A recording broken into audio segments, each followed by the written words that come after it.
So let's get started. Good morning again, everyone. My name is Ravi Raghunath, and I'm here to welcome you guys to the newest and the most affordable BSc in Trinidad and Tobago. And that's the BSc in Information Technology from the University of Bedfordshire. All right, a little bit about your host. All right, just ensuring, are you guys seeing the screen clearly? Are you seeing about the speakers? Just verifying. Yes, we're seeing. Thank you so much. All right, cool. So in terms of your speakers today, right, it will be both myself. I'm Ravi Raghunath. I'm the Executive Director of CTS College. This is my cell number and my email address. You can feel free to take it down and use it as to your convenience as well. And apart from that, I'm joined by my program manager, Miguel Ward. This is Miguel's contact number and his email address as well. And collectively, we are working with you guys to conduct today's session. Miguel was basically your captain at the start, right? Guiding you through the videos and stuff like that and keeping you a bit entertained and to help you to understand the picture that you know, the future, what the future has in store. So welcome to our session. About what we'll be covering in today's session. Today's session, we'll answer a question like, why study a BSc in Information Technology? Why study with the University of Bedfordshire? Even why study at CTS? What are the features of the BSc program? What am I going to learn? How will this fit into my life? What kind of support is CTS going to provide to me to help me to complete this degree? Where will I graduate? Am I eligible to study? How much will this thing cost me? And when do I start? Right? So those are some of the things that we are going to answer in today's session. Now, certainly, if you have a question, you can feel free to ask. You could use a microphone and ask the question. You could post it in the chat as well, right? Ideally, if the question is going to be answered later on in the slide, then I will just indicate that if we're going to cover it shortly. If it's not covered in the slide, then I will answer it at that point as well. Okay, so feel free at any point to raise your questions as well. And I want you to be very comfortable as well throughout the session also. So let's get started.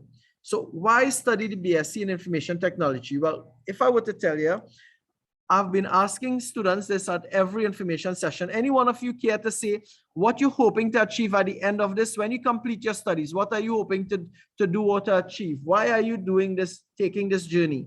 Anyone?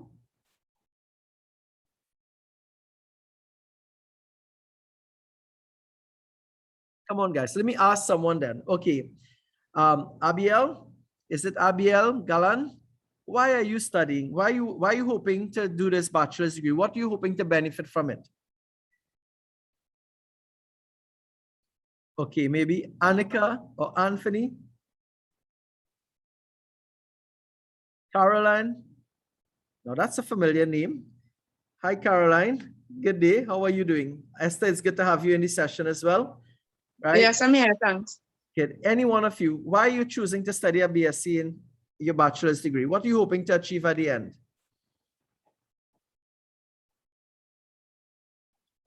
A promotion.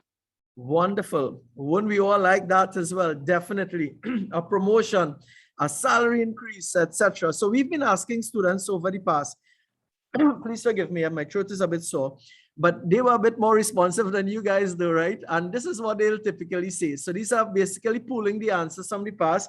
Many of them will say they want a promotion, they want a salary increase, they want a change in career, they want to start or grow their own business, right? So it may be an IT company, so they're doing their bachelor's degree, right? Some of them doing it for personal achievement. Some of them are doing it because they want the practical experience in IT, right?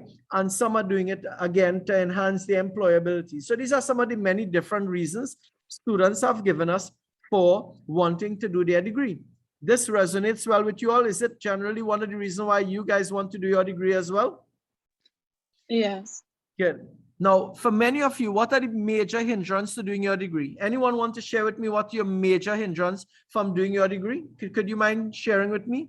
What are your concerns? If you were to do your degree, what are your concerns? The cost. Financing. Finance. Very good. Anything else? The time in working with my schedule. How it fits into your busy lifestyle. Very good. So the class schedule, right? Finance. Very good. Okay. So what I want to do as well, I want to show you an example of the salary chart for an OJT. The reason I'm using this is because often we focus on the cost of the degree and we don't look at the degree itself as an investment. And this is not about this degree. This would be studies in general, or basically investing in ourselves in general, right? So let's take an example. Let's look at an OJT with CXC passes versus an OJT with a bachelor's degree. An OJT based on the current salary of OJT employees, a CXC and OJT employee with CXC passes will get $3,025 per month. An OJT with a bachelor's degree will get roughly $7,562.50 per month, right? So just those two we're focusing on, because a master's you'll get even more. Can you tell me, for a given month, how much more you will earn with a bachelor's degree than with CXC passes as an OJT? Anyone? Just on average. I don't need an exact dollar and cent figure. Just on average, like by thousands of dollars. How many thousands more you'll earn with your bachelor's degree? About 4,000 something. Right. Over 4,000 more a month. You are earning 4,000 more in 1 month with your bachelor's degree. Now, would you stop working after 1 month? No, of course not, right? So roughly earning $4,537.50 more per month. How much more would you earn in a year then? If that is what you're getting more in 1 month, in 1 year, can you identify how much more you'll earn in a year? You multiply that by, right, you multiply that by 12, right? And you'll get $54,450 more. That is more that you'll get, right? Now, by the way, that more money you get already paid out for your whole degree already. The whole cost of your degree is covered by that already, right? But would you stop working after 1 year? And the answer is no, you won't. You will continue to work as well, right? And therefore, because you will be continuing to work, imagine if your salary never changed and for the rest of your life, you continued working at this same salary, right? Then how much more would you have earned over your working life? Now, most people work for around how many years? Well, let's say go to work, right? Working and going to work might be two different things, right? So 40. About 40 years. So if you consider now 40 years at $54,000 more per year, you know how much that works out to be, right? Over $2 million more you would have worked in a lifetime, assuming your salary never changed. You imagine just by doing your degree versus if you did just CXC, you would have earned over $2 million more. Doesn't that make sense already, right? And here's what, when you have a degree, your salary is, now we know that the salary is not expected to stay the same for the rest of your life because cost of living going up, right? So your salary is expected to increase.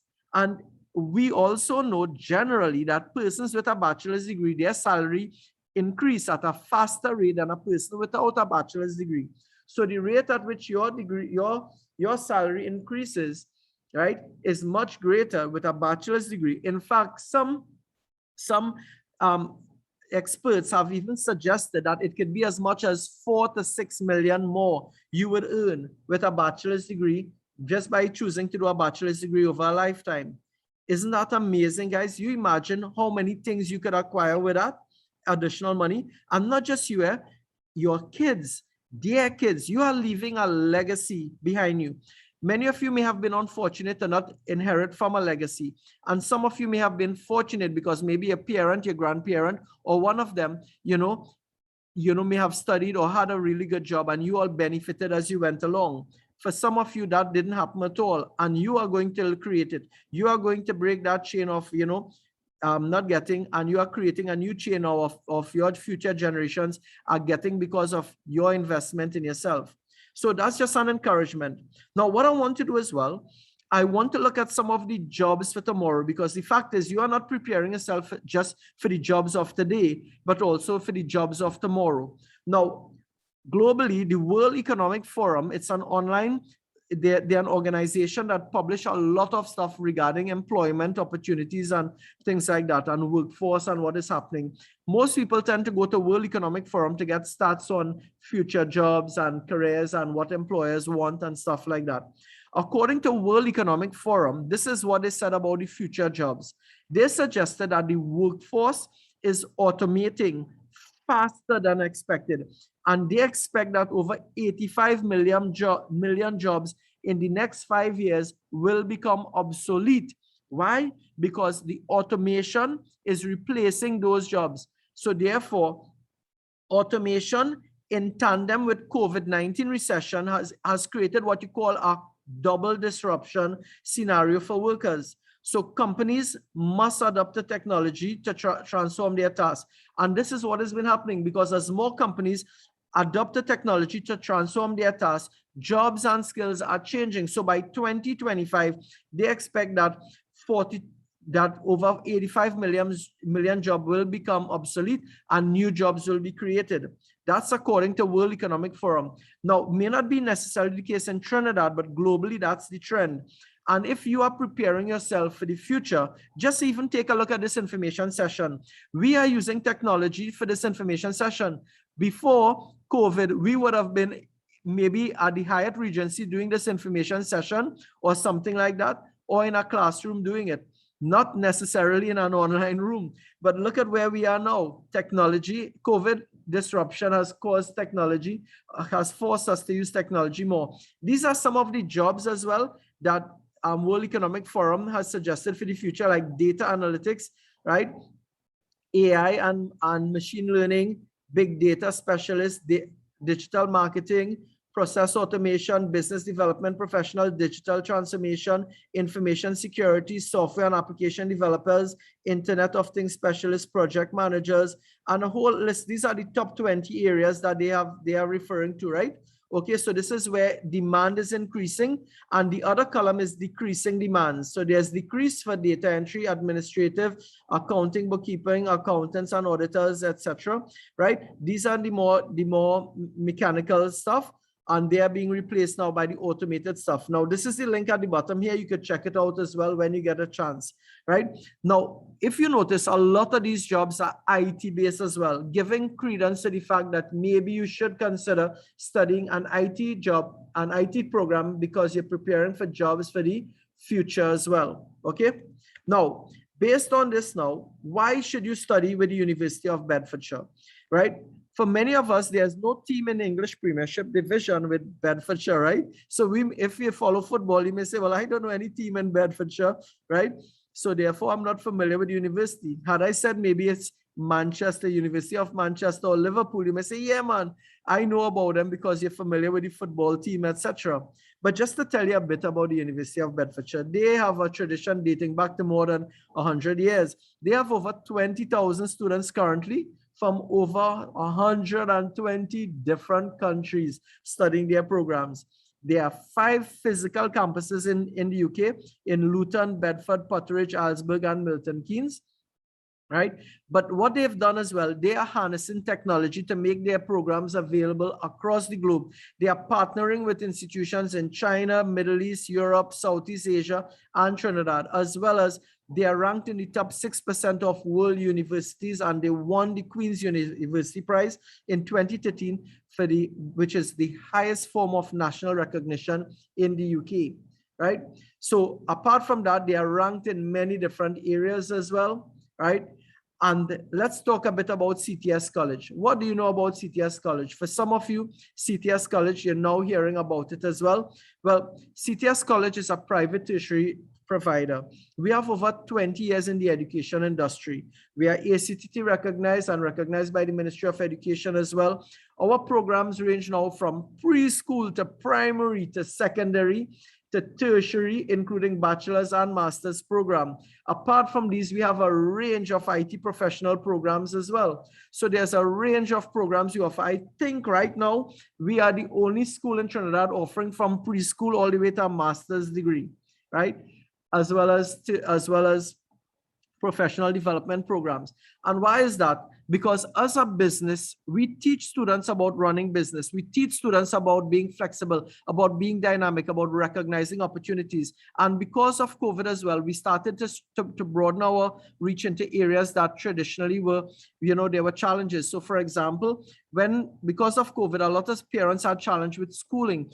So we started a preschool, we started a primary school as well, and it's been going really well. We're preparing students for SEA, and we are waiting results from those as well. And even our secondary school students have been going guns as well. We've had students in the top 100, right, in Trinidad as well within their subject areas, and that's really exceptional, given the fact that we do the CXC program in 1 year only, right? So unlike secondary schools which complete CXC over a 5-year period, we complete CXC in 1 year, regardless of your age.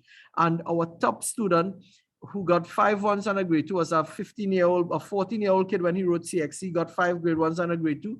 He was in the top 100 in 3 of his subject areas as well.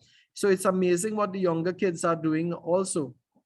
Apart from that, this is our bragging page as well, but it might be interesting to you as well to know that a small school like CTS College, we've won over 98 world prizes in AB. A world prize is given to the student with the highest mark in that subject in the world.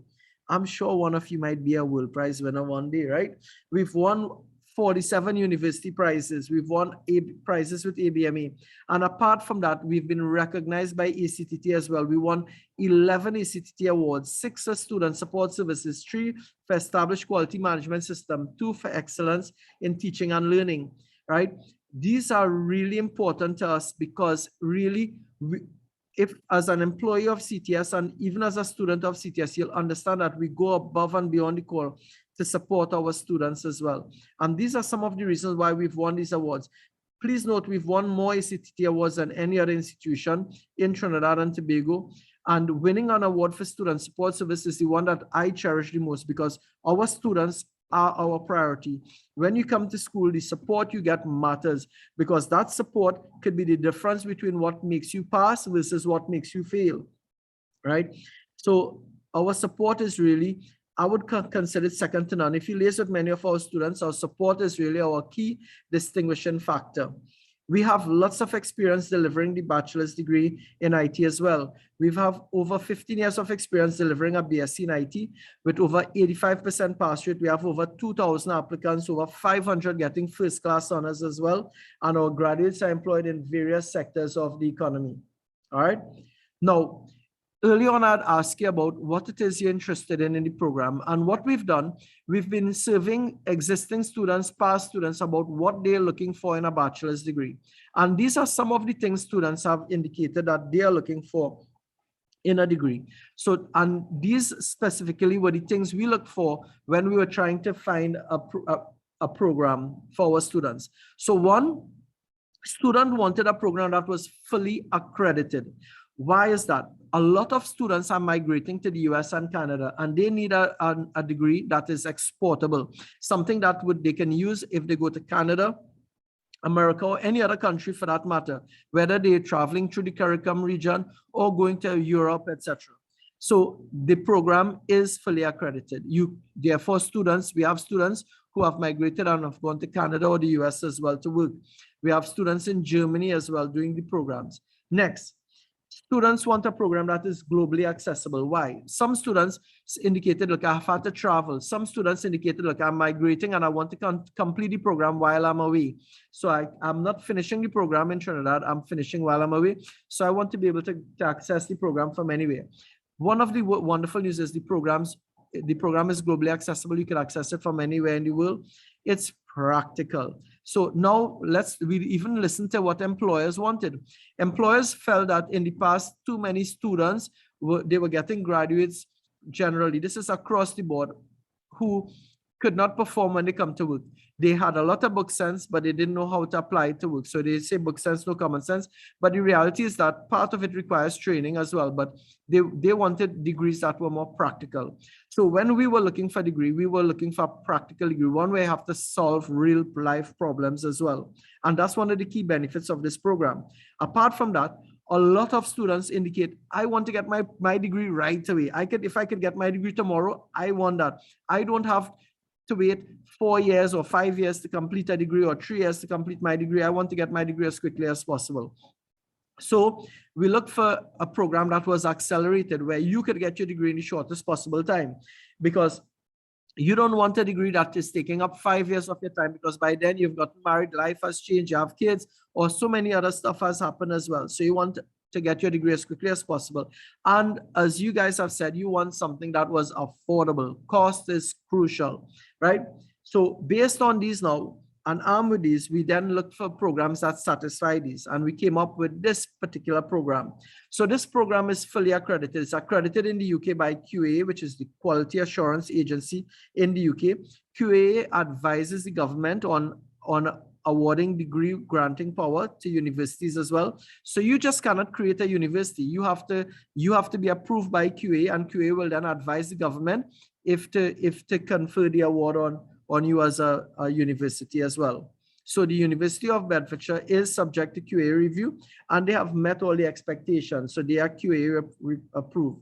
Apart from that, the University of Bedfordshire is recognized by the Accreditation Council of Trinidad and Tobago as well. Now, part of their quality process means that all our marketing and promotion must be approved by the university. All admissions, all applicants must be approved by the university. So CTS College cannot approve you. The university is the one who approves you for the program, right? We could only get your application, guide and advise you on which level, etc. Submit your application to the university, and they make the decision about your acceptance, right? All faculty is approved by the university, right? All teaching materials, faculty is our lecturers, by the way. All teaching materials are provided by them, but we could customize the teaching material. All assessments are set and marked by the university as well. And they also conduct annual audits as well to ensure that we do what we're supposed to do, as well as you get to provide feedback and review as well with the university. Now, the university program is globally accessible. Now, what do we mean by globally accessible, right? So in terms of globally accessible, as I indicated, that there are students all over the world studying the programs at the university, right? So therefore, all over the world, there are persons accessing it. So the university created an online learning environment called BRIO. So BRIO is your online student portal that is available 24/7 from anywhere in the world. It means you could log into BRIO any time of the day or night and have access to your materials as well. Right. Apart from that, CTS College is also supplementing what is on BRIO. We created a shared drive, and on the shared drive, we have all the classes, the lecture notes from your local lecturers. All the recording of classes is available on the shared drive as well, right? So you have access to those, you have access to past assignments, etc. So we also include a wealth of resources on the shared drive that's available for you guys also, right? And the university also has a student information that's available 24/7. You can access these from anywhere in the world. Apart from that, our classes are all online, and therefore you can access our classes anywhere in the world, as you are doing now with a Zoom session. So your classes can be accessed anywhere in the world. The materials can be accessed anywhere in the world at any time you want as well, okay? And all your assignments are being submitted online. You don't have to physically print and drop off anything at the school. Everything is submitted in soft copy online, okay? Next, it's a practical BSc. So here you will solve real IT challenges. Throughout the program, you're going to develop solutions to real life problems as well. And that's one of the key benefits of the program. It's really practical, and throughout it, you're solving relevant work-related problems as well. Now, this program is also accelerated. And in terms of accelerated, I'll share with you a little bit about it, right? Now, there's the bridging program, but not everyone needs to do the bridging program. I'll explain who needs to do it as well. But the bridging program consists of just one unit, and it could be done in 4 months. Each level of the program consists of 4 units. Other than the bridging program has only one subject or one unit, and you're doing it in 4 months. All the other level 4, level 5, level 6 consist of 4 units, and it can be completed in 2 semesters, which is 8 months. So in 8 months, you finish level 4. In 8 months, you finish level 5. And 8 months, you finish level 6. So therefore, if you started at level 4, in 24 months, you could complete the program, and 24 months is equivalent to 2 years. 2 years, you're completing your degree while working. Isn't that fantastic? Now, please note the following, right? In the UK, right, the academic year is made up of 3 semesters. So you have semester 1, semester 2, semester 3, each 4 months in duration. What normally happens is that when a student starts, they will do semester 1 and semester 2. However, for semester 3, which is 4 months, which is usually the summer period, students normally go home to their families. And therefore, what you find happening is that in the UK, the semester 3 is not offered because most students tend to return home to their families and stuff, and therefore they're not doing any classes, right? Now in Trinidad, that's not quite the case because most students are actually at home doing the program. So therefore, you don't need that break period to go home to your family because you're actually doing this from your home. So given that's the case, the university had agreed to allow us now to continue. So once you finish level 4, you go on to level 5 and then to level 6, etc. So that's how the program is now accelerated. So you could complete the program in 2 years starting from level 4, right? Now, in terms of costing, right, the program is an affordable investment, and we'll get into the actual costing later on. But also apart from that, we have payment plans available, and we also partner with JMMB to assist students in obtaining loans for their degree as well. So you can go through JMMB to obtain a student loan as well for the program. Now, how is the program structured? So let's take a look at how it's made up. So there's level 4, which is year 1, made up of 4 units. There's level 5, which is year 2, made up of 4 units. And level 6, which is year 3, made up of 4 units. Now, although it's called year 1, year 1 is not is academic year 1, but it's made up of 2 semesters, and it could be done in 8 months. This level 5 could be done in 8 months, and level 6 could be done in 8 months as well. So each level could be done in roughly 8 months here, right? Now let's look at the entry requirements now for each of the level. In terms of level 4, to enter at level 4, if you have CAPE or A levels, you could start there. Or if you have 2 or more years IT work experience, you could start at level 4. Or if you have any IT certification, you could start here. Or if you have any general work experience. General work experience means anything. It doesn't matter whether it's IT, non-IT, it don't matter what it is. You can start at level 4. In fact, the university has also been very flexible. And often you find that if a person is typically 18 or more, they normally accept them into level 4, right? So you can pretty much start at level 4. Now, if you pass level 4, you could go on to level 5, but you could also enter directly into level 5. If you have, for example, IT work experience and some certs, you could also enter into level 5. Or if you've done an equivalent level 4 IT certification with another awarding body, you could get into level 5. And if you pass level 5, you go on to level 6. Or you could enter directly into level 6 if you have done, for example, an associate degree in IT from COSTAT. You could study if you did your HND from the BTech HND from SBCS, or you did your higher diploma from SAMS with the NCCI diploma, or if you have done your Roytech diploma or your Roytech associate degree or your UTT diploma, or you have done the NESE program, you should be able to start at level 6, etc. Right? So there are many different options. Go right ahead. What's the question? Yeah, hi Ravi. Hi. The IT work experience, IT certs, is there a limit to the amount of certs? Right, not necessarily. A minimum? Right, okay. So the part of this is not a hard and fast rule, but generally recommended is that if you have at least 2 or 3 certs with the work experience, you could get in here. And if you have a few certs with the work experience, maybe at least 2, you should be able to get in. But it's possible that if you have a lot more work experience and less certs, you may still be able to get in, right? But the university makes the call. My recommendation is, if you want, you can apply for the level that you really would like to start at. And if you're not accepted at that level, the university will accept you for the level, typically the level before, right?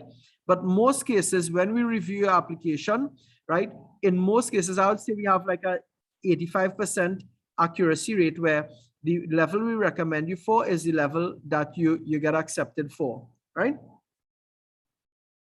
but I could always discuss with you and we can determine which is like based on your work experience and certification where you would likely start. Okay.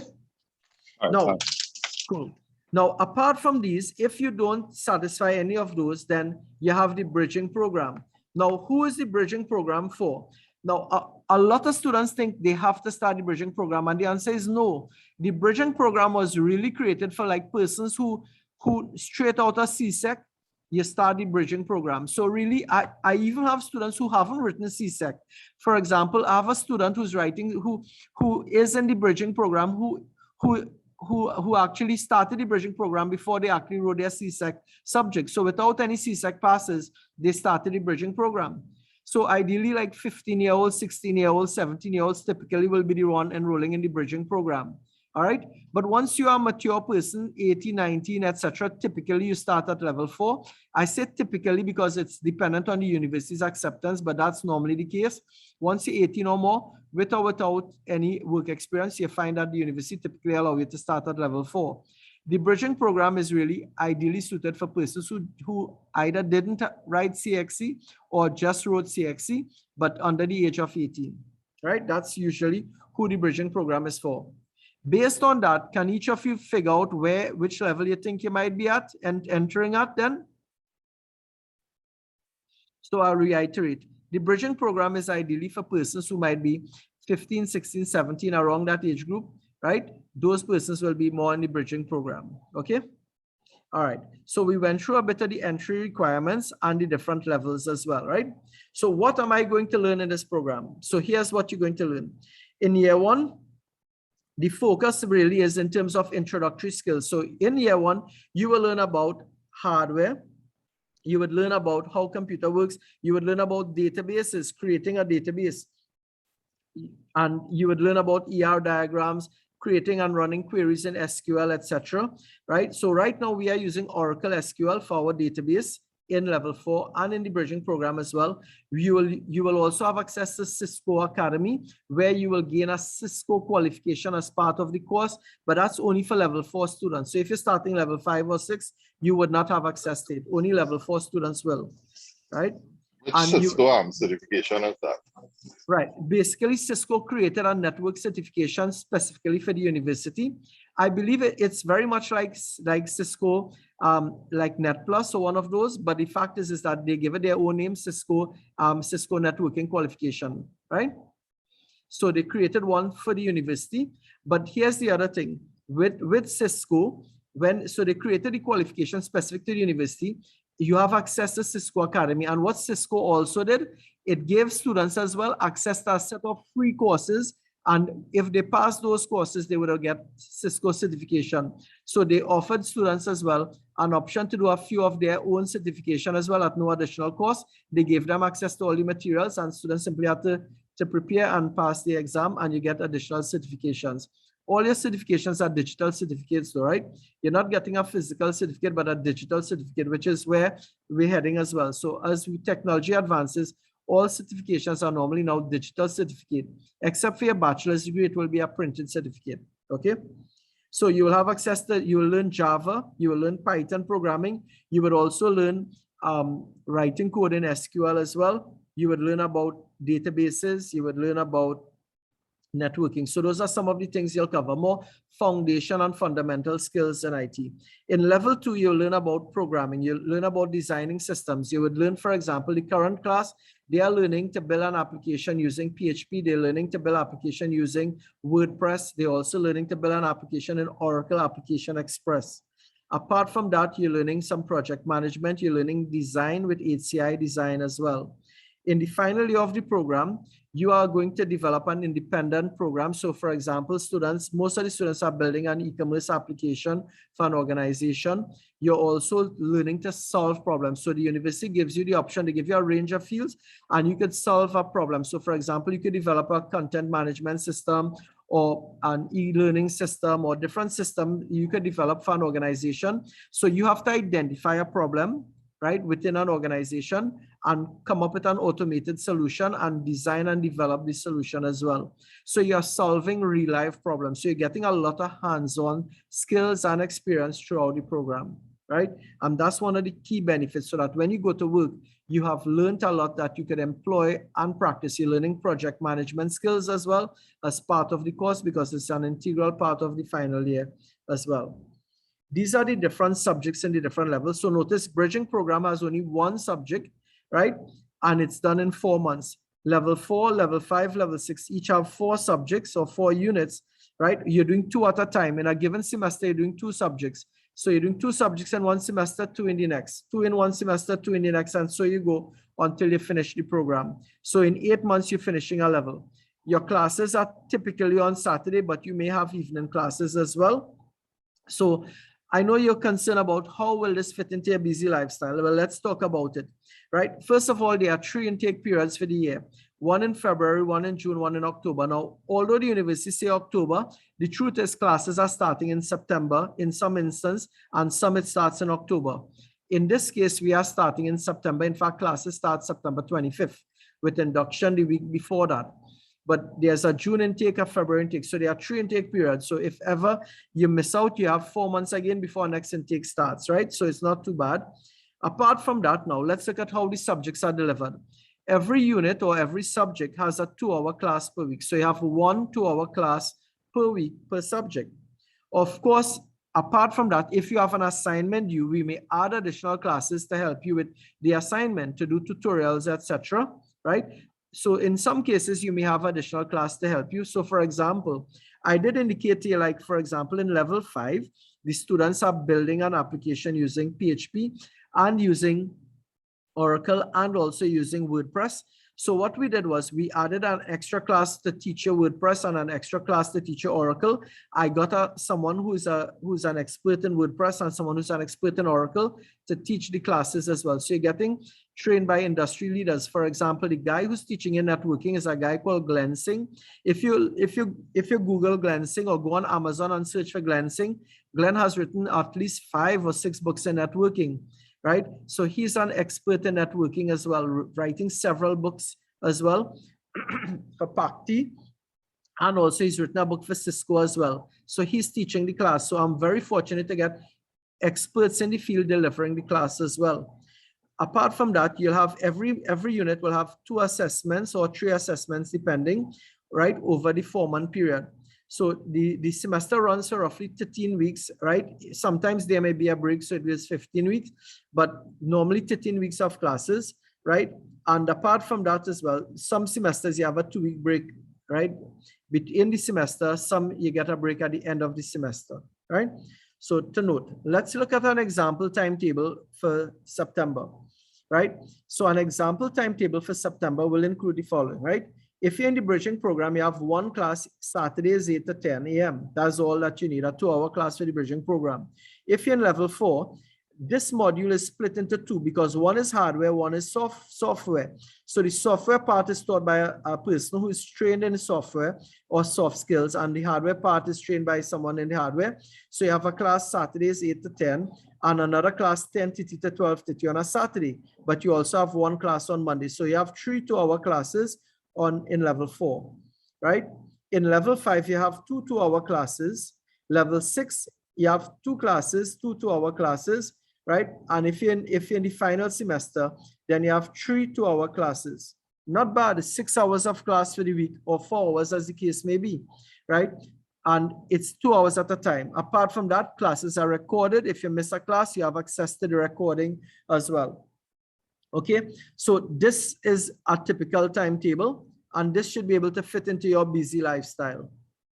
Right now, you're probably concerned, how am I going to be assessed? Do I have lots of exams, etc.?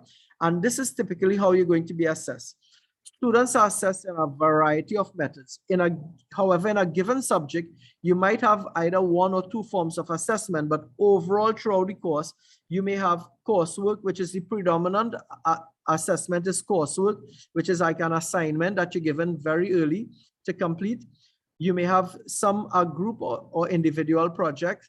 You may have to compile a portfolio of multiple things over time and put it together to submit. You may have an essay to do, but the essay is really at level 4, right? You may have presentations to do either as a group or as individuals, which is typical in level 5 and 6. And in some cases, you may have an exam, like level 4 has an exam for the Cisco. The Cisco is an exam that you have to write. And apart from that, but exams are very few, and just about 3 subjects uses an exam, right? And the exam might be worth 30% or 60% as the case may be, but no one subject will have like 100% assignment or test. It's usually split over multiple assignments, okay? Now, you may ask, well, what's the pass mark for this program? How do I pass? Well, to pass a unit, you must score 40% or more in total to pass a unit. So the pass mark is 40. That's very reasonable, right? Now, what happens now if you get less than 40? Well, we'll come to that shortly, because if you get less than 40, it means you fail the subject. But failing a subject is not final. So I'll tell you about the referral. Now, please note, in order to progress from one level to the next, the rule is that you must pass, if you pass all 4 subjects, naturally you'll progress to the next level. Or if you've passed 3 subjects, but in the 4th subject, you got 35 or more, 35 but less than 40, then they will allow you to progress on to the next level while you repeat the failed subject, right? Now, if you wrote a subject, if you completed a subject and you got a mark, your total mark was less than 40, you don't have to repeat the subject as yet, because the university has a system called referral. With the referral, right? With the referral, so if you fail the assessment, you do a referral. And if you pass the referral is free. It will be done in the next semester while you're doing your other subject, but it's typically an assignment that you have to do, right? Often it's the same assignment that you have to improve on to get to that passing level. Sometimes it may be a new assignment, but once you pass that, then you will pass this subject and you don't have to repeat at all. But if you fail the referral, right, then you have to pay the university to repeat the subject. Good? So if you fail, if you get less than 40, you do a referral. And if you fail the referral, then you repeat the subject. So you follow how it goes, and the referral is free of charge. Okay? Now, after you've passed, what about graduation? What kind of awards will you get? Well, you could graduate with a first class honors, upper second class honors, lower second class honors, or third class honors. Simply speaking, first class honors is if your average is 70 or more. If your average is in the 60s, then that's an upper second class honors. If your average is in the 50s, that's lower second class. And if it's in the 40s, then you get third class honors. So far, all our students who've graduated have graduated with either first class or upper second. The bulk of our students get first class. For example, if in the last group we had 23 students who finished, 18 out of the 23 students would have gotten first class, and the remaining 5 students got upper second. So you'll see that it's very skewed towards first class. Because of the support as well, it makes a big difference. So for one of you thinking, you know, I'm not capable, I'm not worthy, I'm not bright, etc., understand that you have it within you. I have seen many students who have barely passed any CXC subject go on to get first class honors. Once there's a change and a renewing of your attitude towards your studies, you will find that you can do well. All right. That doesn't mean you won't have challenges as you go through the program, but challenge doesn't mean that you're going to fail, right? So it simply means you just have to work harder, step up your game. And of course, you may depend on us more now for support as well. And we're more than happy to provide it also. Now, please note, in calculating your average, the undergraduate project, which is your thesis, is mandatory. You must include your thesis when calculating your class of degree, right? So your thesis is mandatory when calculating the class of degree, right? So that subject is mandatory. Now, what kind of support are you expected to get? Early on, I bragged a bit about CTS and our support system. Now, while in truth, it is a bit of bragging, I will tell you honestly as well that our support really goes above and beyond as well to really help students. Let me tell you a little bit about the kind of support that you get. And I want you to put me to the test. I'm challenging you, right? To see if we fail to deliver as well. And if we do, I will work even harder to ensure that I meet your expectation as well, right? So in terms of the support we provide, first of all, when you guys emailed us as well about the program, you would have gotten information about the program. But apart from that, I didn't just want you just to sign up. it's so important to me that before you choose to sign up, that you get all the information about the program. I want you to be sure that this is the program you want before you sign up. There are other options available in Trinidad, and they're all really good programs. Whether you choose to go to COSTAT, UTT, SAMS, SBCS, they are all wonderful programs. I'm not here to try to make my program look better by talking any program. All of them are wonderful, except that what you need to do, you need to figure out what are the things that matter to you to help you to choose your program. So for example, you might need your degree in the shortest possible time. Well, this program has the shortest completion rate. So when you check, if you want a program that, for example, is purely online, this is a program, and there are others as well. But there are many others as well satisfying that now. If you want a program that is affordable, like cost effective, then this is one of the more cost effective programs. But if you go to COSTAT, UTT, or University of Southern Caribbean, their programs are GATE approved because they get GATE funding. Now, please note, because of the falling oil price in 2017, the government removed GATE funding from all registered institutions as well as all international programs. So it wasn't like we did something wrong. It's simply that the government, because of the falling oil price, because of the state of the economy, the government had to make certain decisions, and they decided to remove GATE funding from the 53 or 54 registered institutions at the time.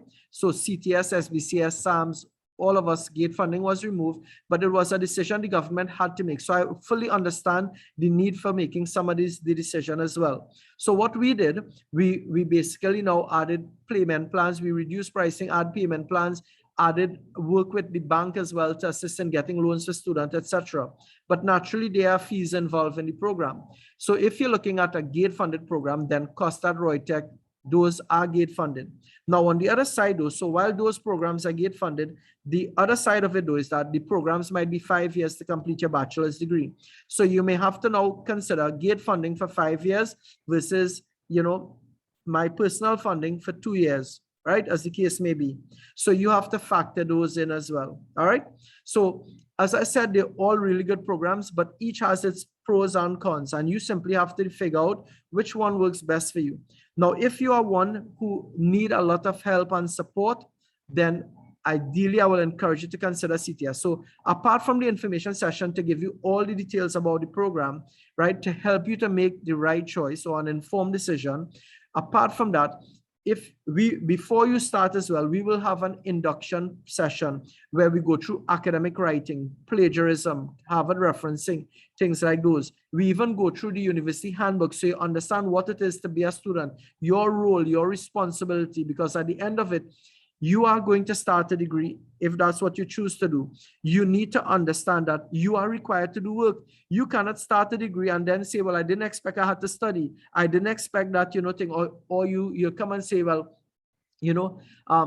well, my job, I can't study because of my job, even though you know that you're working and you know that you have to allocate time to attend classes, to study and do all of those, right? So you need to make an informed decision whether or not you can do this. I don't just want it's not about getting you to sign up and getting your money. That is not my emphasis. To be quite honest, CTS College is a ministry to me. I believe this is where God wants me to be. So I'm not here to try to, yes, I want to get students, but I want to get students for the right reason, right? And therefore, because of that, I want you to be sure when you're choosing CTS, you choose it for the right reason, right? Because at the end, I don't want you wasting your money investing in a program that after 4 months, you decide, you know what? I don't want to do this, because with 4 months of the program, you would have had to spend university fees and tuition, and you just wasted that, honestly. And I don't want you wasting your money either. I understand that it's difficult out there. I understand there are many people without jobs. There are people who got a reduced salary, etc. Right? And because of that, you are really trying to make ends meet. You have a dream as well, and you're trying to fulfill your dream. The last thing I want you to do is to be wasting your money when the other members of your family need that money as well, maybe in your house, etc. But I also believe that your degree is an investment. For me, I could tell you that where I came from, right, my degree made a big difference in my life. And Miguel will be able to tell you the same as well, how his education has opened doors of opportunity for him as well. Even being a good student and doing really well in his study has even helped him to acquire jobs as well, right? So I would like to see you guys as well benefit from all of these as well, whether you choose to come CTS or anywhere else. So we'll do induction session to prepare you. Apart from that, we will do one-on-one support as well for you. If, for example, you are doing your class and you're having challenge, I would be happy to help you. In fact, like, for example, last night, I spent from 9 to 10, I worked with a student. No, that was from 10 to 11 o'clock. I worked with one-on-one with a student who was having a challenge with their work. The night before, I did the same for another student, or in fact, a group of students with their assignment. You know, so it's not a stranger for us to be helping students one-on-one or in small groups, etc. Apart from that, if we recognize our student need help, we add extra sessions to help students. So for example, we want you to be as qualified as possible and to have as many different things listed on your resume. So although you have an assignment that requires you to do something in Oracle, I got an expert in Oracle to teach you so that at the end you could add Oracle, so that you didn't just do all one class in Oracle, you did enough classes to build an application in Oracle so that you could add that to your skill set in your resume. So you could add WordPress in your resume and you could build applications and do that as a job. The whole idea is to help you to become entrepreneurs as well, and not just provide you with a degree, but provide you with skills, because the truth is, you could have a degree and just waiting for somebody to hire you, whereas you could have these skills and be getting employment with your skills. And that is what I want from you guys, to have skills and use it to be a benefit to your community, to your country as well, right? And to yourself. So apart from that, if you need letters, whatever you need could be done remotely. All your payments could be done remotely via online banking, etc. And apart from that, you have online support through study material. Even we've compiled books and resources and all of that, made it available as well for you guys, so that everything is available. You shouldn't have to spend any extra money because we put together everything that you more or less need, right? So a lot of support you have access to journals, articles as well, using Emerald Journal, etc. Right? I did mention that we are conducting an induction session to introduce you to the program, to give you to go through Harvard referencing, academic writing, etc., study tips and skills and stuff. So all those we'll be using. Now, we also use industry leading faculty. Our lecturers actually work in the industry. So for example, Glenn, who's teaching networking, wrote books on networking, works in networking as well. Right? The teacher who's teaching you databases was a database administrator previously, right? So you have people who've actually practiced what they actually do as part of their job. Also too, you have the student voice for feedback as well. So although you have the student voice where you have committees you could use as well, if you have concerns, the truth is, I want you to know I've given every student my number. If you have chosen to come to CTS College, then you have invested in me, not just in CTS College. And therefore, you have my number. You call me whatever time. If there's a complaint, you tell me what is the problem as well. Because the truth is, you have chosen CTS College, and we have to stand by what we say. And as much as possible, I understand that we may not be everything to everyone, but the reality is that we go above and beyond to provide the best support we can to our students. So if you have any problem, you liaise with me directly, right? You can also liaise with your program manager also, but you always have access to me as well. So that's the confidence I'm giving you, that I'm the owner of the institution. You could contact me at any time you need as well. You don't need any red tape or bureaucracy to go through to get to me. I've freely given you my number as well, right? So you can reach out to me. In terms of resources, what resources would you need for this? Now, because you're doing this course online, you will need to have internet access, a good Wi-Fi, as well as you need to have access to a laptop, right? Or a desktop or something like that, because a phone is not enough to be able to write your programs and stuff, right? You could attend classes with a phone, but the truth is you'll need to have access to a computer in order to be able to run your programs and stuff like that. And where could you graduate when you finish? Well, you can graduate at the university in England, as well as you could graduate with CTS. You could attend 2 graduation ceremonies. Our graduation ceremony is held at the Hyatt Regency. Typically, it's the second Sunday in December. typically. Of course, last year, our graduation was impacted by COVID, but we were able to arrange like a photo session where every student would be able to come and get their photos taken as well, right? So graduation is typically in December. Now, if you are going to the university to graduate, their graduation will be earlier on, but you have to, the only thing is you have to pay your own airfare and accommodation to go to the graduation in the university, right? Now, in terms of the entry requirements, I would have already gone through the entry requirements to level 4, 5, and 6. So I won't go through that again, right? So the bridging program, level 4, 5, 6, etc. So, but how do you apply? If you're interested in applying, then here's what you do. You complete the application form, right? Now you fill it out online. Don't bother to print and sign and stuff. You just fill it in online. You don't need to sign it. You submit your CV and your ID or passport, right? If it's ID or passport, make sure it's not expired, please, but it must be a picture ID, right? National ID or passport recommended, right?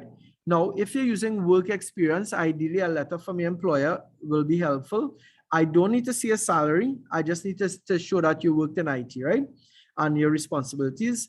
Alternatively, your CV is generally appreciated as well. You can send that if you like. Now, if you have your certificate from any program, you could send your certificate. If you have your transcript, you could send it as well. But once you have your certificate, that should be sufficient. Apart from that, right, if you did any IT certs, you may want to send those. Even if the IT certs are expired, you could still send them, right? And ideally, that should be sufficient to help us now to get your application out of to the university. Good. Now, once you've gotten those, you email it to study@ctscollege.com. Don't email it directly to me. Instead, email it to study@CTS. You see, study@CTS is a pool of people. And therefore, because I have so many calls and emails and stuff like that, if you send it to study, I am part of study. So I will also get it, but also Miguel will get it as well as others, so that it doesn't get lost. So send it to study@CTS College. Once your application is complete, we will forward it to the university. If it's incomplete, we'll inform you that it's not complete. Once it goes to the university, they may take a couple of weeks to review and send you an offer letter. We will email you that offer letter and some other documents for you to complete. Once you're interested in starting now, you submit back the completed offer letter and the registration document. And then after you've done that, then you arrange to pay your fees. Then we submit your letter, your signed documents to the university. Then you get ready for classes, right? Classes start on, induction is 18 September. Classes start on the 22nd September. Sorry, that should be 25th of September. My apologies. Induction is 18th and 22nd September. Classes start on the 25th of September. Now, let's go to costing, because I know costing is a concern for you guys, right? So let's take a look. In terms of costing, the bridging program is one subject you're doing only. 500 is the registration fee, 2,000 is tuition fee, and the university fee is £150, right? So 150 to the university, 2,000 for tuition, and 500 to register. All total, it works out to roughly around 4,000 TT. Now, we do have payment plans, so I'm just telling you the overall cost. Level 4 has 4 subjects, as well as level 5 and level 6. Now, this is the total cost for the level.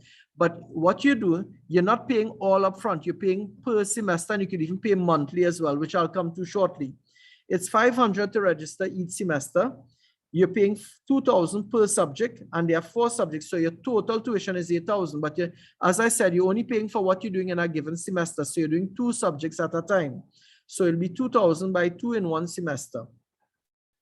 And £150 per subject by 4 subjects. So these are the fees for the different levels, right? Now, we do have payment plans available. So just to give you an idea, if you're paying for the semester, you'll be paying for level 4, it will be 500 to register, 2,000 by 2 subjects, which is 4,000 for tuition, and 150 by 2, which is £300 for exam. If you're in level 5, you'll pay 500 to register, 2,250 by 2, which is 4,500 for tuition, and 150 by 2, which is £300 for exam. And this is per semester. Please note, this is per semester. And of course, level 6 is 500 to register, 2,500 by 2, which is 5,000 for tuition, and 375 by pounds by 2, which is £750 for the university. right? If you're paying monthly, note the following. You could pay monthly. So for the bridging program, you pay 500 to register up front.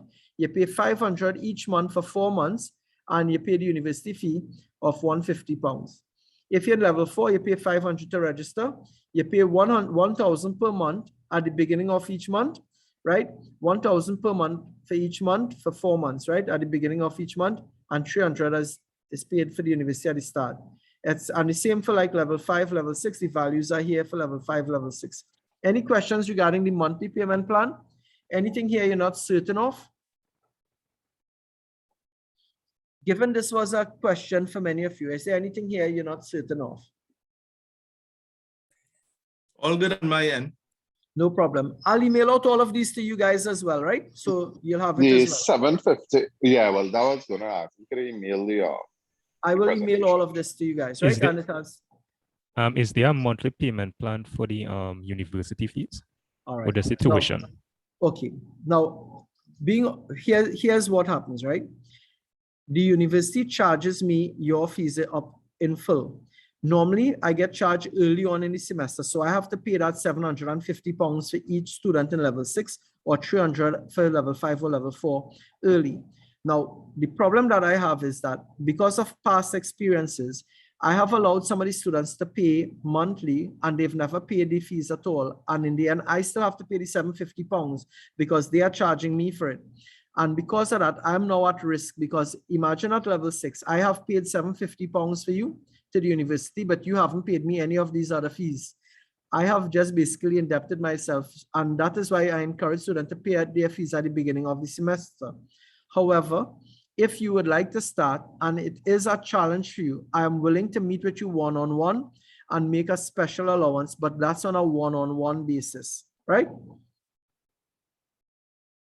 Is that fair enough? Okay, And I'm yeah, willing no to liaise with you, so you liaise with me and we could do a one-on-one basis and I come up with an appropriate payment plan for you. Okay, understood.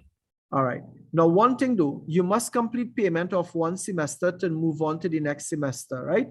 So you must pay off your fees for 1 semester before you could move on to the next semester. Okay, no All right. problem. Good. Now we do have a special offer where you could get up to $1,000 off your tuition fee per level or $250 per unit. How do you get this special offer where you could get $250 off per unit or up to $1,000 per level? Well, the special condition is as follows. You must submit your completed application form with all the supporting documents by Friday, the 13th of August. Is that reasonable to submit your application form and documents by Friday, 13th August? 1 week to complete it. And any problems you can liaise with me and we'll help out, right? Send it to study at CTS College. And your registration, but you must pay now your university fees by the 4th of September. Your fees, registration, tuition, and university fees must be paid in full by the 4th of September, right? So those fees must be paid by the 4th of September. So the question is, when do I start? Classes start on the 25th September with induction on the 18th and 22nd of September, right? So that brings us to the end of our session. I am more than happy to answer any and all questions you guys may have regarding the program. You guys want to share any questions, comments, anything about the session as well? And I'll also send you a recording of the session too, right? Go right ahead, ask. No, it was detailed. I think I'm okay. No problem. Now, by the way, in order to ensure you guys get the email, get an email with the information, right? If you got an email reminder about the session, then you are in our email list and I will email it to you. But if you did not get any email from us regarding today's session, I would have sent an email, 2 emails to you actually on, I think it was Thursday. The first email had an incorrect date, but the second email had the correct date, right? If you did not get that email, then please private message me your email address. Please private message me right here in the chat. You could go to the chat and include your email address. If you simply want to include your email address, just to be sure, you can go right ahead and simply put your email address as well. And I will then collate all those and ensure that everyone who had registered for the session gets the email, right? Cool. All right. in regards to the 700 and the UK £50. fees, Yeah. you know, the country have a foreign exchange problem right now. Is there anything specially in place in regards to that? All right. So here's what has happened. Now, when I have to pay the university, like last semester, I had to pay the university roughly £72,000, right? So my bank is not giving me £72,000, even though I have the equivalent TT. So what the bank told me is because of the shortage of foreign exchange, they have told me, look, I cannot give you £72,000. Instead, the recommendation from the bank was the following. It's easier for a student to get £300 or £750 than for me to get £70,000. So they suggested, let your students get the pounds in via bank draft or wire transfer it. And so they recommended I create a pound account. So I have a pound account for the pounds. So for the students will get their pounds deposited into the pound account. Once the pounds goes there, it now means I have pounds accessible to me that I can now pay the university. Initially, what we did, we allowed the student to pay us in TT dollars, and we tried to get the pounds to pay the university, but we couldn't, and we ended up being delayed by 8 months to pay the university because we couldn't get. That is how long it took us to get the pounds to pay the university, and there was a lot of begging and stuff like that. So eventually, what we had to do now, we had to force students now. When I say sorry, I should be careful with force students, because the bank has forced us to getting the pound account now because we cannot get it with TT. It's the solution now is the student get the pounds, and then when they get the pound, we deposit it into the pound account, and that is how we are now getting pounds to pay the university. And because of the risk we had early on, when we took the payment in TT and tried to pay the pounds to the student, was a big challenge we had, and we cannot afford to go through that because we were now, I kind of say, blacklisted by the university for our late payment, and I didn't want to do that, and it wasn't because we didn't try. So now we are forced now to encourage students to get the pounds and then to bring it to us, and then we will pay the university with the pounds, right? Is it possible to get the pounds digitally now instead of physically walking into a bank? You can. Now, some banks, you could request it because banks now are encouraging you to use the to use online banking and to use use the messaging feature in the online banking to request. So I've had quite a few students who have used the messaging feature in the bank to request wire transfers or to request a bank draft being made. And once the bank draft is made, then our bank is First Citizen. So if your bank is First Citizen, you could request it from First Citizen and ask them also online to deposit it to our account. And you don't need to go in any bank. But if you're from another bank, you could do it via wire transfer, or what you could do, you could get the bank draft. So all you do, request it electronically and then collect the bank draft from the bank and then deposit it at any First Citizens Bank or at CTS College, right? One of those. Now, here's the thing. Wire transfer is an option, but there is a cost of wire transfer, and the bank doesn't always advise you of it, right? When you do a wire transfer, what happens is that because the wire transfer is in pounds going to a pound account, there's an intermediary bank that is used. We have no control over this. This is how banks work. So if you request a wire transfer in pounds, what happens is that pounds is going to go to an intermediary bank in the UK, and then eventually it comes to our bank, right? That intermediary bank deducts a fee, and they deduct it from the money you are transferring. So let's suppose you had to pay us £300. If you go to your bank and transfer £300, what comes out in our account sometimes might be £272 or £285, depending. It varies a bit. So we could only allocate what you was paid in our account. So what typically happens when you pay with wire transfer, that intermediary bank is costing you as much as £28.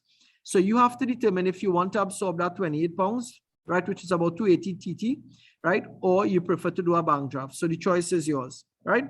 But I'm just letting you guys know that this is a challenge with wire transfer, but many students still do the wire transfer and they prefer to absorb the cost. So it means if you have to pay us £300, you may want to wire transfer £328. Now, if when it comes in our account, £315 comes over, it simply means you've overpaid, and that extra £15 will go towards your next semester fee, right? So it will be credited to your account. So it's not like well, you pay extra, we keep it.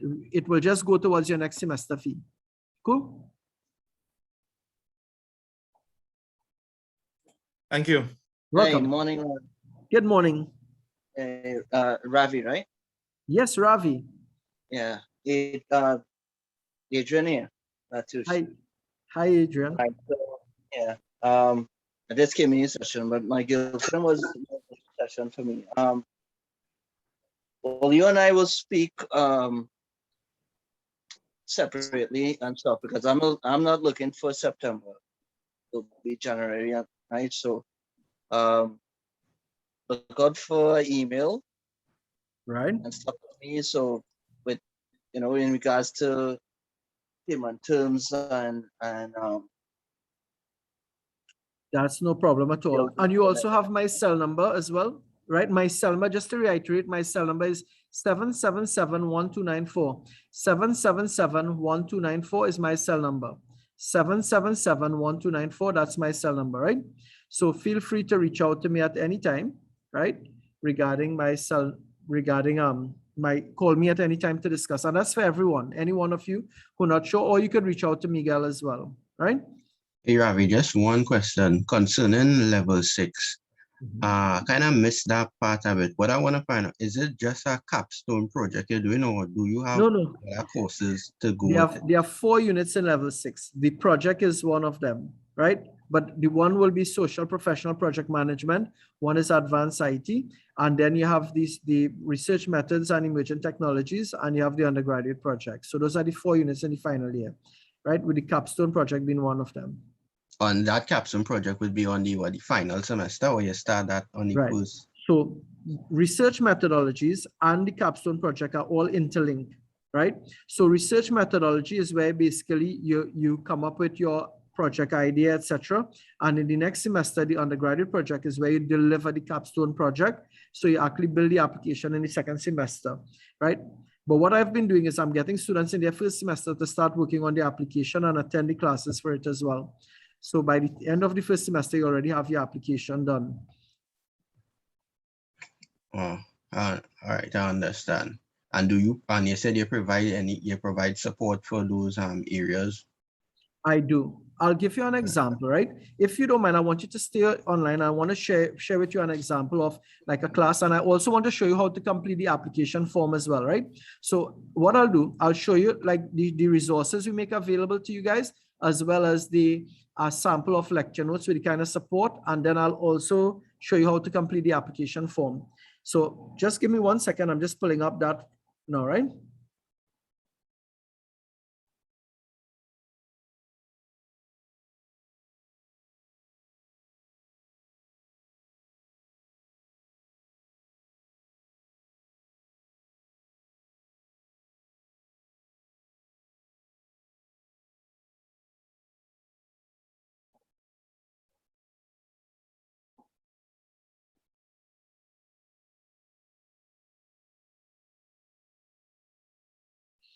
All right. Okay, this year, every student will have access to a shared drive, right? Can you just verify, can you see the shared drive here?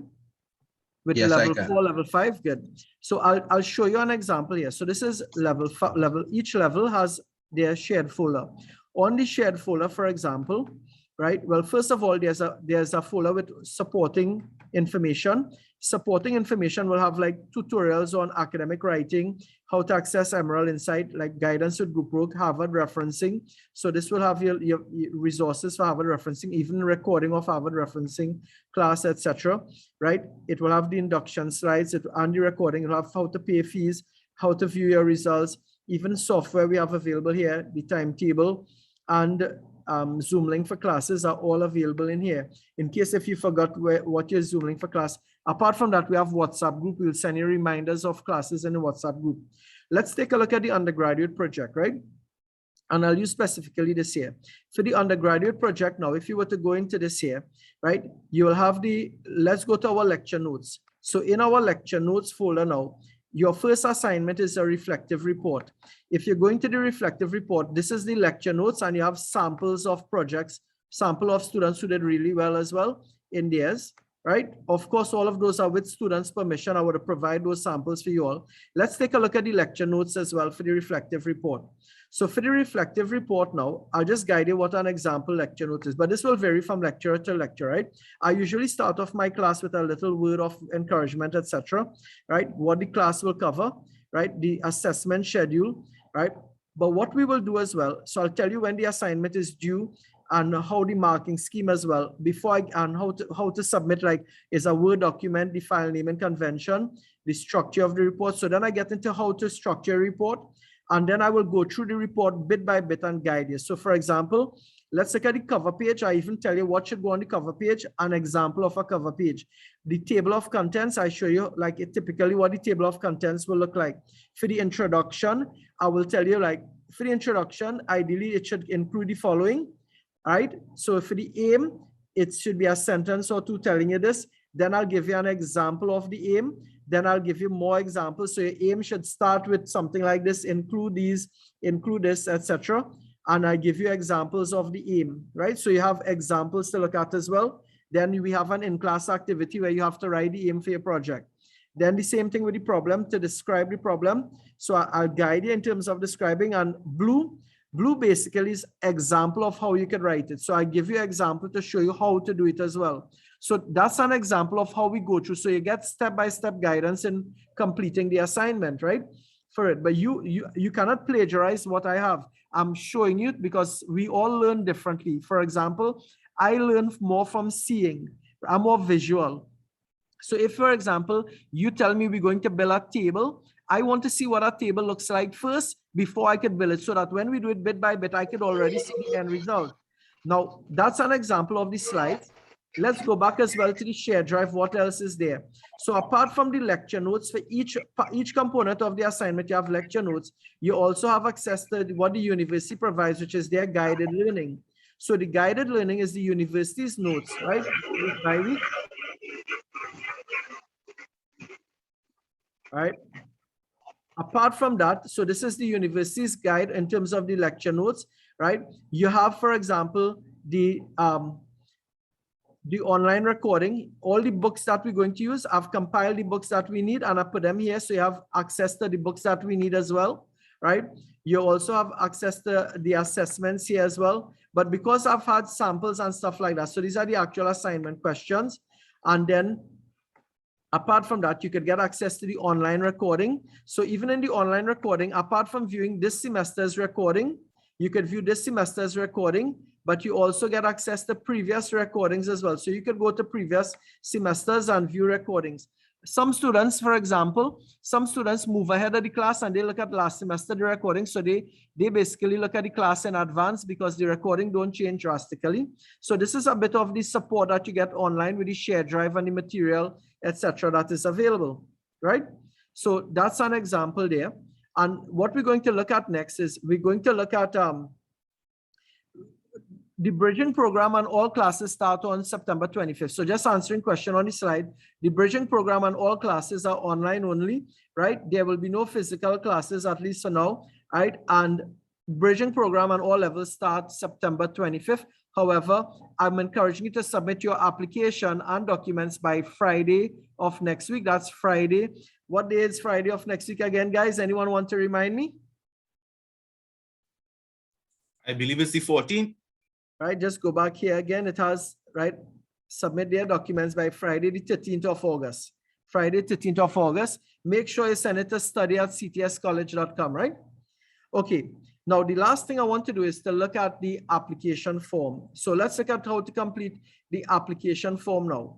Now the application form, because many of you are new to it, you probably spend a lot of time trying to figure out the terms. Now, if you can't put in your signature, don't worry about it, right? When you send your documents, I could copy your signature from your ID or passport and put it in there. So it's not a problem if you can't put in the signature.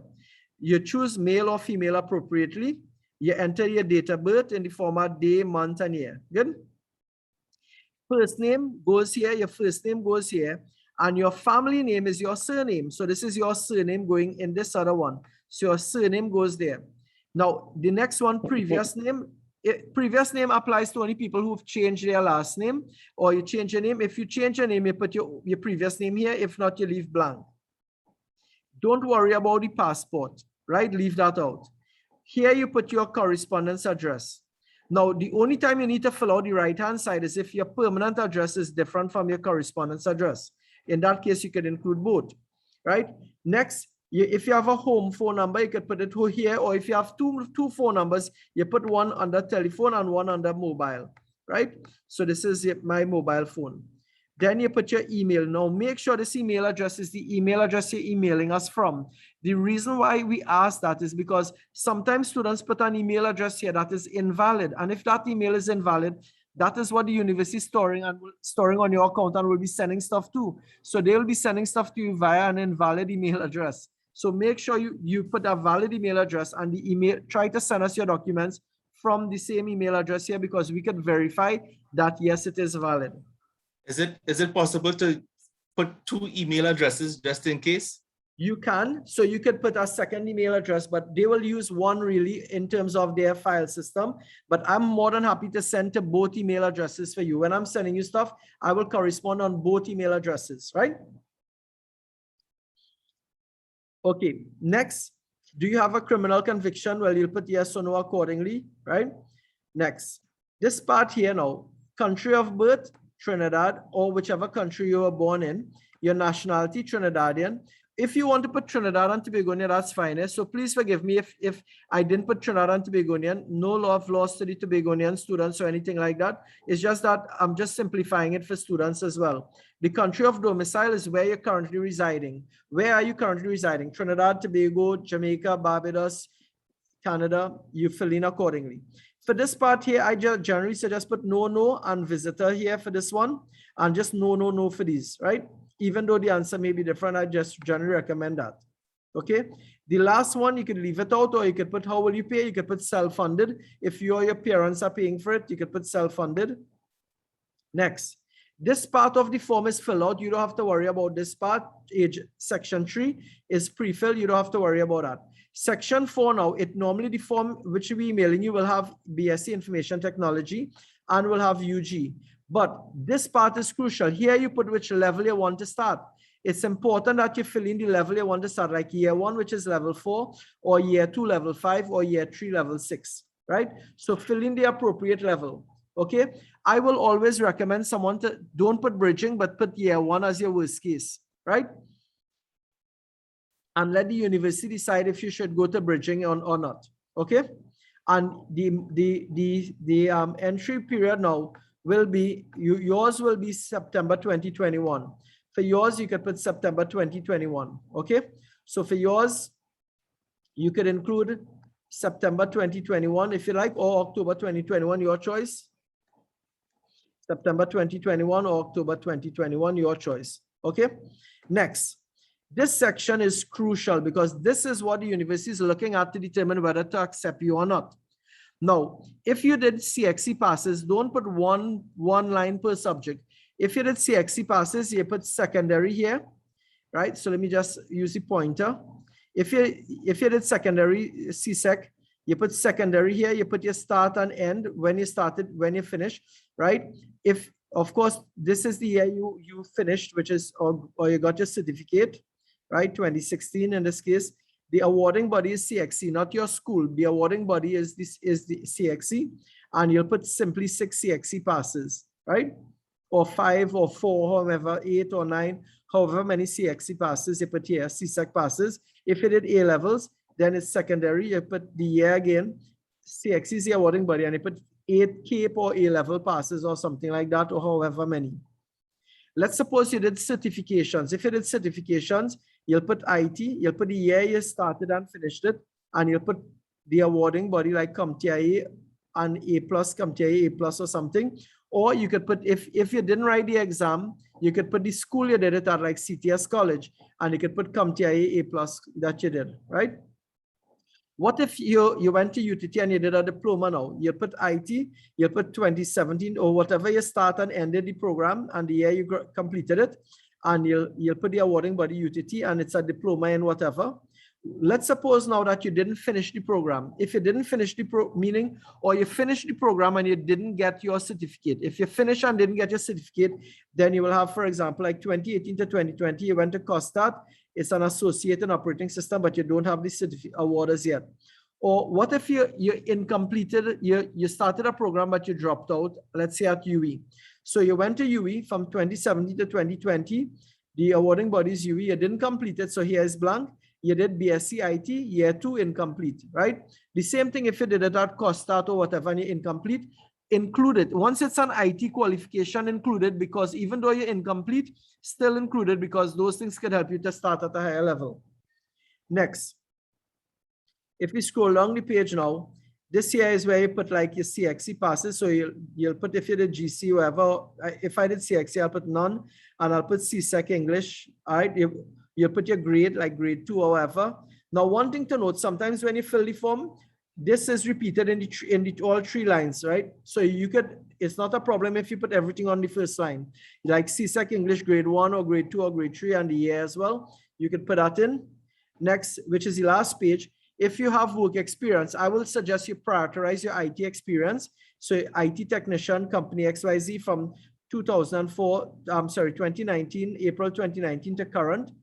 And then before that, I work as a clerk at company A from the October 2016 to the 3rd month 2019.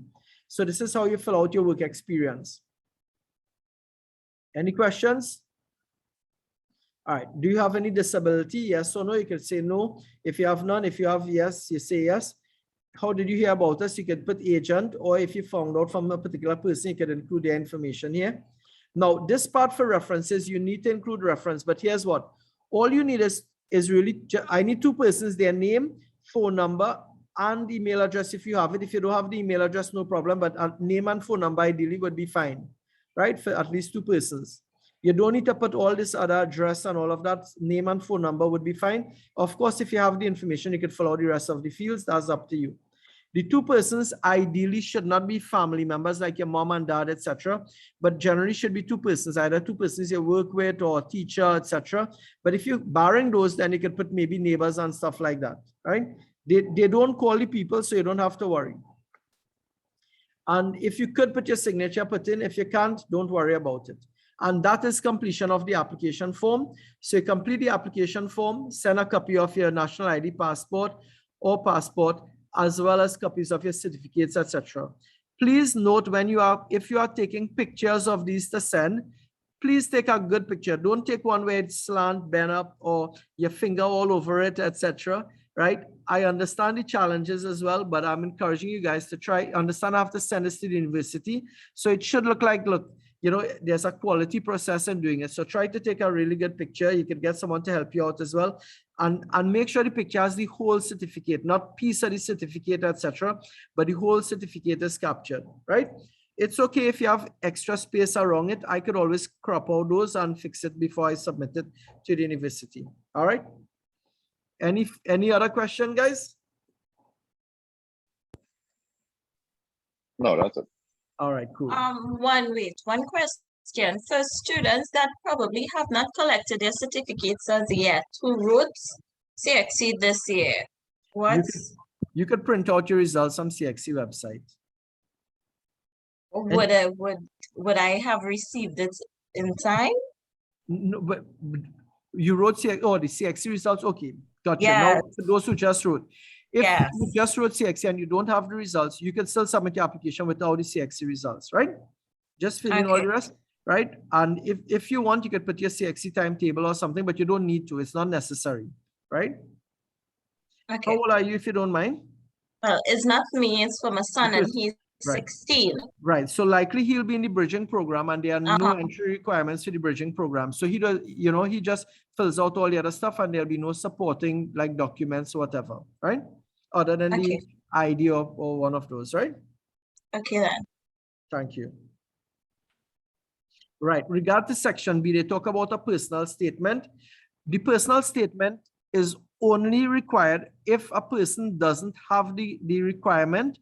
Then I would encourage you, like you're using work experience to get in, then I would suggest use the personal statement to help to solidify your case, because they will accept you, but they may not accept you for the level you want. So if you want, let's say you're applying for level 6, then, and you don't have an associate degree or one of those, and you're using your work experience, my suggestion is you want the personal statement will add more detailed state, and you could indicate that, you know, like you're interested in joining the program. You could share a bit about how much years experience you have in the IT field and like some of the things you've done and any certifications you have. So it basically is to clarify the information to strengthen your application. But if you submit your resume will generally do the trick, so that you may not need to provide a personal statement. Okay, so a personal statement is optional and only required if you believe you don't satisfy any of the requirement and you don't have a resume that has all the information either. All right, well guys, we've come to the end of the session. I'm still here, right, for the thing. So the bridging program is going to start in September 25th. And apart from that, our next intake will be in January, at the end of January. So if you don't start now, you can start in January as your next intake. Now, please remember, you don't need any CXC passes to start the bridging program. You don't need any results from CXC, right? So whether you have the CXC results or you don't, you can ideally the bridging program. And you're under 18, I would recommend bridging program. But if over 18, then it's ideally level 4. University is generally going to accept you at level 4 in most cases, right? Question, right?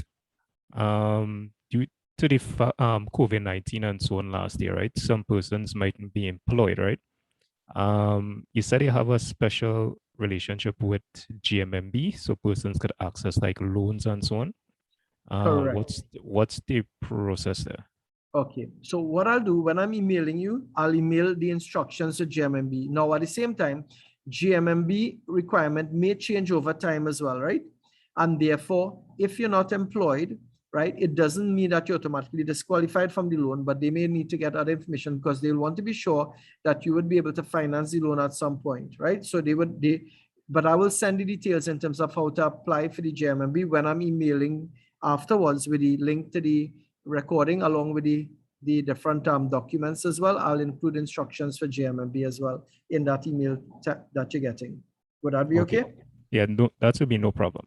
All right, cool. Just one more question also, right? In regards to, you said it was offering Oracle, but what if I have experience in just MySQL? Right. No, you can use MySQL as well, but the whole idea is about expanding your knowledge base. So even though you know MySQL, we encourage students to know as many different things as possible. So because remember, we are going to teach you Oracle. We're not just going to expect you to know a MySQL or Oracle. Our classes are geared where we guide you through the whole process of using it as well. So your tutorial is to prepare you and help you to use it. So we are assuming you know nothing, and we are the ones who are going to educate you on how to use it.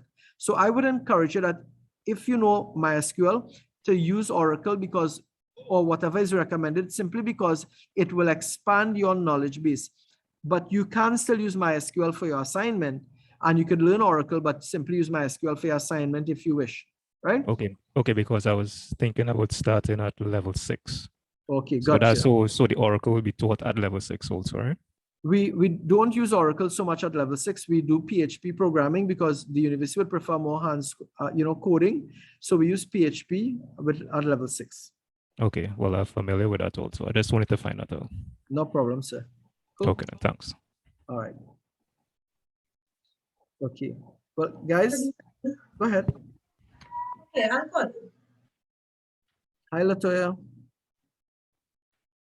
I'll communicate via telephone. No problem. Good. Gotcha. Thank you. All right. Hakeem, anything?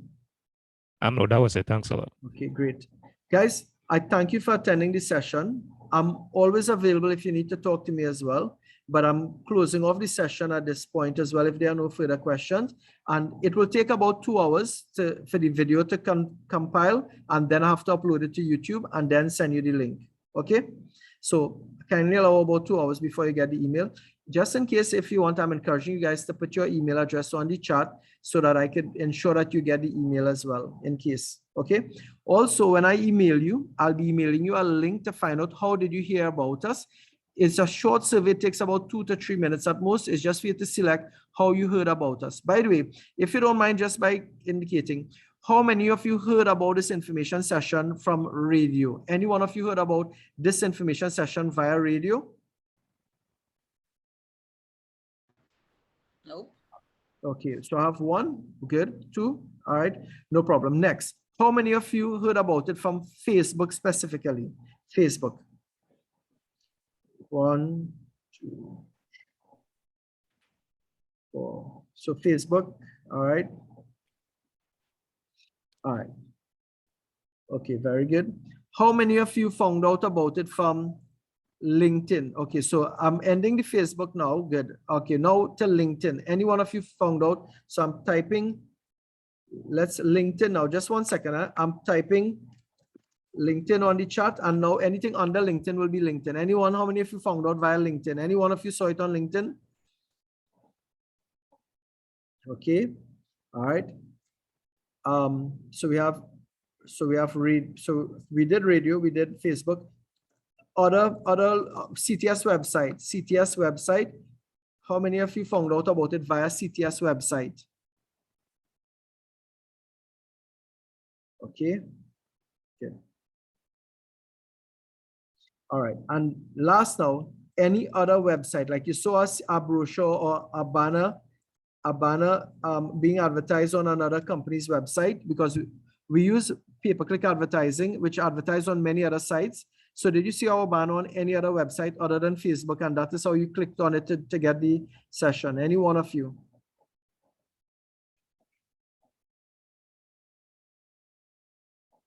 Right, Google Ads. Very good, correct. Oh, your son via his teacher. Very good, thanks a lot. Okay, guys, thank you so much as well for your feedback today. I hope it has been an informative session for you all as well. At the same time, if you have other questions, which you likely might, you have my number. It's 777-1294. I look forward to chatting with you guys. And, you know, even if you want to do another program elsewhere, I am more than happy to encourage you to do it. And I could share with you in terms of make recommendations as well, right? So feel free to reach out to me as well. Okay. Thank you guys. Have a wonderful weekend and enjoy the rest of your day. Take care. God bless. Goodbye. Bye, everyone. Bye. Bye.